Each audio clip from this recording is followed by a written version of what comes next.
So what's up mga kamukha, magandang araw sa ating lahat. So for today's video is i-update ko lang kayo mga tropa sa sinapit ng jet fighter natin. Ito na nga, yan na lang ang natira dito sa ating baratang kulungan. I-update ko lang kayo kasi ang daming naghahanap na tropa. Asan daw yung upload natin sa YouTube channel natin? Time check 9:04 AM. Ayan na. Anong araw na ngayon? Huwebes na ngayon. Noong linggo ni-release yung mga jet fighter natin. Nautal pa. Ayan, Katbalogan, Samar, Piplap. Ayun, Sumalangit Nawa. Ayan, mamaya-maya, bubulgar natin. Kukwento natin, sasabihin natin kung anong tunay na sinapit ng jet fighter natin matapos ng ilang araw na paghihintay sa kanya. Ito na yung pinaparis natin sa kanya na dropper natin. Ayan, pang-motivate natin sa kanya kaso hindi niya pinarisan. Grabe yan. Binubugbog niya, inahabol niya. Kak yung jet fighter natin. Ito, hen siya. Si Borga binaba natin kasi nakipagbugbuggan siya doon. Kaya inalis natin. Ito na lang tinira natin. Ayan siya. Ayan, sa kasamang palad. Mag-isa na lang yan dropper natin. Grabe yan. Nangitim tayo, kakaabang. Ayan, nangitim kami ni Coaching, kakaabang dun sa jet fighter natin nung linggo. Grabe yan. 2 araw ko siyang inabangan. Hindi nga lang 2 araw. 3 araw. Yun, grabe. Pati 3rd day ng abangan. Maski mag-finisher man lang sana siya. Para may pang-load tayo ng MacArthur. Kaso nga, yun ang masamang sinapit niya.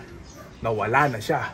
Ayan. Pero alam natin kung nasan siya. Maya-maya i-update ko sa inyo. Kukwento ko sa inyo kung ano ang tunay na nangyari sa kanya. Samantala, ayan, baba muna tayo.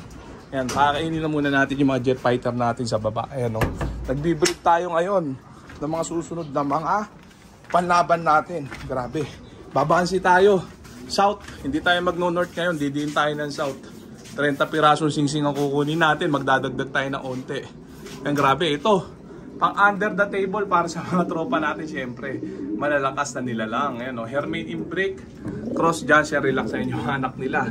Blue check, white plate to parehas. Malamang, white top. Ayan, under the table nila. Baka mapa-ending ko pa yan. Samantala, dahil marami ng kapatid na yung full ship ng crying bading natin. Yung crying bading pala natin. Ang dami na niyang full ship dito. Ito yung tatay niya siyang patuan. Pinaris natin sa palabas nating aswang line. Ayan, susubukan natin. Yan, kung magkiklik ang pairing nila. Samantala si Losyang, yung nanay ni Crying Bading, nilagay natin siya dito sa taas. Pinaris natin kay 305K. Medyo binugbog lang siya pero paris na yan. Ayan, grabe yan. Check natin kung magkiklik din ang pairing nila. Yan, nagbalasa tayo ng breeder kasi nga medyo nauumay na tayo sa mga dating pairing. Yan, binalasa natin yung iba lang. Ayan, grabe. Check natin. Tapos ito, ayan, wala pa palang itlog to. Yung golden pair natin itong ibon na to. Ayan, so ayan na muna natin sila dyan.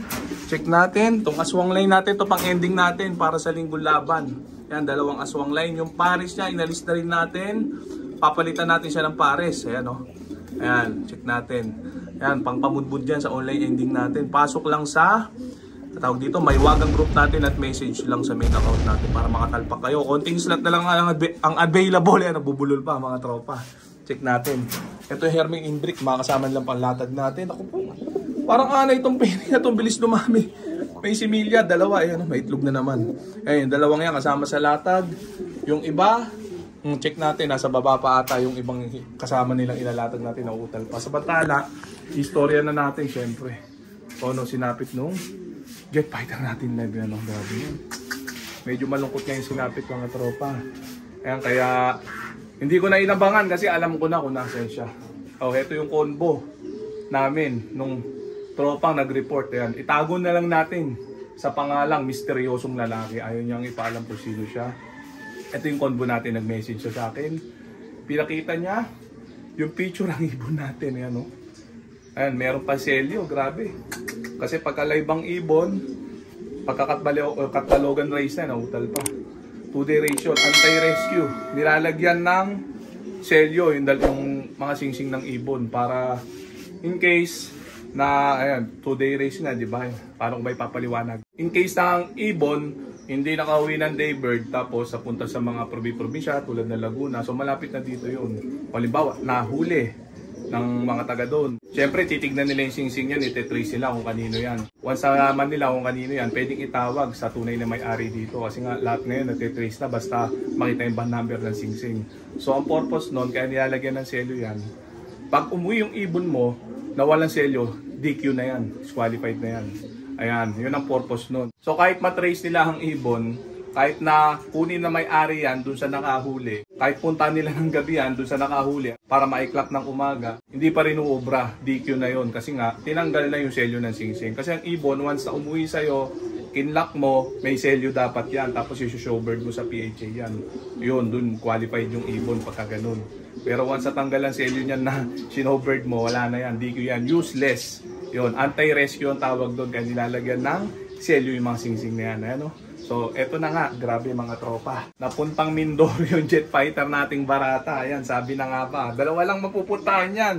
Mindoro, kaya makauwi sila. Nangyayari talaga yun mga tropa. Mas marami pa ang ibon na ni-release na napunta sa Mindoro kaysa sa nakauwi. Unti lang yung nakapag-clock dito at finisher mga tropa. Kulang 1,000 ibon yung binitawan. Grabing yan. Sa kasamang palad, yung kaisa-isang pang-load natin, ayun, napunta pa sa Mindoro, sumama sa mga ibong naligaw ng landas. Grabe yan. Willing pa nga ako makuha yung ibon kong yun kasi nga sayang, iloload ko sana ng MacArthur kung sakali. May chance sana sa MacArthur yung ibon yun. Lalo ngayon, wala tayong pang-load. Ang problema, natisnisan na yung pakpak niya. Kaya sabi ko dun sa nag-message sa akin, hindi bali na lang kung sino man nakahuli nun, kanya na lang. Ayan, no. Baka kasi akala nila iniibon at sinusuper ko yung ibon na yun. Kaya gusto kong makuha huli. Hindi ganun mga tropa kasi nga, nanghihinayang lang ako dun sa nilipad ng ibon. Dumulo na siya eh. Pwedeng-pwede na siya sa MacArthur race. Ang problema, natisnisan na. Kaya, ayun, ang gagawin ko dun, paano pa natin ilo-load yun? So, kanila na yung bahala na sila kung sino man ang nakakuha sa kanya. So, dahil nga mahilig din sila mga kinang ibong di kanila, so good luck sa inyo. Sana pagka nagkarera kayo, hindi rin mangyari sa inyo yung nangyari sa amin, yung ginawa nyo sa mga ibon namin. Siguradong yan, mangyayari din sa inyo yan. At sigurado, hindi rin maganda yung magiging pakiramdam nyo. Mayayamot din kayo dun sa mga makakahuli ng ibon nyo. Kung kagaya ng mga ganitong case, wag kayo magpapasilaw. Ibon lang yan mga tropa. Mas magandang isurrender nyo na sa tunay na may-ari. Maganda magiging balik sa inyo yan. Magiging maluwag pa sa kalooban nyo yan. Kaya wag pag-intrisan ng hindi atin, ha? Pakainin na muna natin matinding chicha nila yung mga breeder natin. Eh, no? Grabe, check natin. Ito na nga yung breeder mix ni Wingmaster. Baka naman, yan grabe mga tropa. Check natin. Ganito lang tayo magpatuka. Plain feeds lang. Breeder mix ni Wingmaster yan, no? Tapos plain water, syempre. Ayan, grabe mga tropa. Ayan, di pa yata gutom yung mga jet fighter natin. Hindi, nagtutukaan na sila. Ayan, no? Ito yung mga pang-ending natin. Grabe yan. Check pa natin yung iba. Ayan, grabe. Ang hirap ng walang cameraman. Ayan, no? Mano-mano, lahat. Lahat dito, ako lang. Walang lopman, walang cameraman. Grabe yan. Check natin. Ayan, no? Babansi tayo, syempre. Bibili ulit tayo ng singsing. 30 piraso. Check natin. Tapos, sasali rin tayo sa OLR, syempre. Sa OLR ni Boss John Alegre. Ano? Mag-i-entry tayo ng siguro mga 4 na piraso. Pwede na yun. Tapos, in-invite din tayo na tropa natin, kumpare. Yan, S1 Flyers. Ayan, nasa US siya. Tapos may pa-OLR siya sa Bicol. Ayan, pinadala niya tayo ng singsing para makasali sa OLR niya. Sasalihan din natin yan. Yan, i-invite yung mga tropa na supportahan yung mga tropa natin na may palaro OLR. Kay Boss John Alegre at kay pare S1 Flyers. Ayan, grabe. I-update na natin yung jet fighter nating na Barata. So, check muna natin sila. Ayan, lalakas na kumain. Grabe yan. Ako, nailang ata sila. Ayan, check natin. Ito pa yung iba. Tapon na muna natin yung tubig nila. Ayan, palit tubig lang, syempre. Ayan, twice a day, palit tubig kada magpapatuka. Ayan, grabe. Ayan.